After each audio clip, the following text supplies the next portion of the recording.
ये खबर KR मंगलम university द्वारा प्रस्तुत की गई है। नमस्कार दोस्तों, स्वागत है आपका दैनिक जागरण। तमिलनाडु की सियासत से इस वक्त की बड़ी खबर आ रही है। AIADMK में अब खुलकर फूट पड़ गई है। दलपति विजय के फ्लोर टेस्ट के बाद पार्टी सीधे दो हिस्सों में बढ़ चुकी है। महासचिव ई पलानीस्वामी और बागी गुट के बीच जमकर टकराव हो रहा है। पार्टी के 25 विधायकों ने व्हिप का उल्लंघन कर सरकार के पक्ष में वोट दे दिया, जिसके बाद पलानीस्वामी ने एक्शन लेते हुए कई बड़े नेताओं को पार्टी से बाहर का रास्ता दिखा दिया। यह पूरा घटनाक्रम हमें महाराष्ट्र की शिवसेना की याद दिलाता है। कभी जयललिता के नेतृत्व में तमिलनाडु की सबसे मजबूत मानी जाने वाली यह पार्टी आज गंभीर बिखराव की ओर बढ़ रही है। अब यह सियासी लड़ाई कानूनी मोर्चे तक पहुंच चुकी है। तो क्या तमिलनाडु में भी शिवसेना जैसा संकट दोहराया जा सकता है? आज की इस वीडियो में हम पूरा मामला आसान भाषा में आपको समझाने वाले हैं, तो वीडियो को अंत तक जरूर देखिए। AIADMK में खुली बगावत। दोस्तों, चेन्नई में AIADMK के अंदर का सियासी घमासान अब बाहर आ चुका है। पार्टी महासचिव पलानीस्वामी और बागी गुट के बीच टकराव 14 मई को और तेज हो गया। पार्टी के दो बड़े नेता CV शनमुगम और SP वेलुमणि अपने समर्थकों के साथ अलग अलग बैठकें कर रहे हैं और आगे की रणनीति बना रहे हैं। टकराव का असली सच 13 मई को तमिलनाडु विधानसभा के फ्लोर टेस्ट में हुआ। AIADMK के बागी गुट के 25 विधायकों ने पार्टी के व्हिप को मानने से इनकार कर दिया और सत्तारूढ़ सरकार के पक्ष में वोट डाल दिया।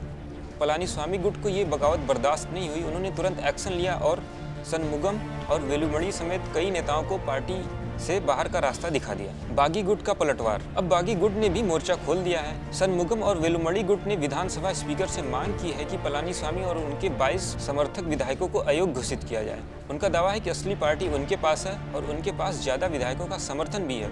शनमुगम ने साफ कहा है कि जब तक उन्हें न्याय नहीं मिल जाता तब तक वे पार्टी मुख्यालय तक नहीं जाएंगे। पार्टी मुख्यालय पर भारी सुरक्षा। दोस्तों, स्थिति इतनी गर्म है कि चेन्नई में AIADMK के मुख्यालय के बाहर भारी पुलिस बल तैनात कर दी गई है। प्रशासन को डर है कि 2022 की तरह फिर से तोड़फोड़ और झड़प हो सकती है। आपको बता दें, 2022 में भी पार्टी के नेतृत्व पर विवाद हुआ था और उसको कौन लीड करेगा इस पे काफी ज्यादा विवाद हो गया था। इसके बाद मुख्यालय में काफी हंगामा हुआ, इसलिए इस बार पुलिस पहले से ही अलर्ट मोड पर है। कानूनी लड़ाई शुरू।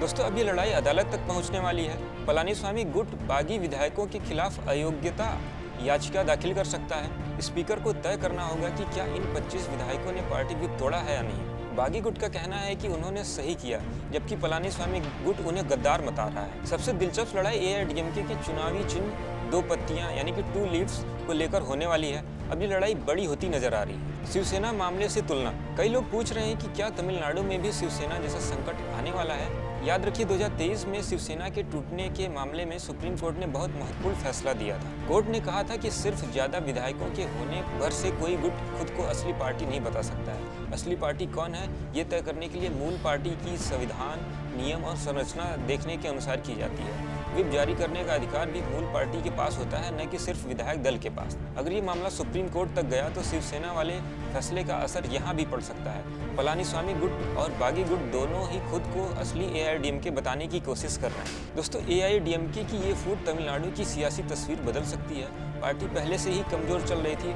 अब अगर ये टूट स्थायी हो गई तो TVK और अन्य छोटे दलों को काफ़ी ज़्यादा फायदा हो सकता है।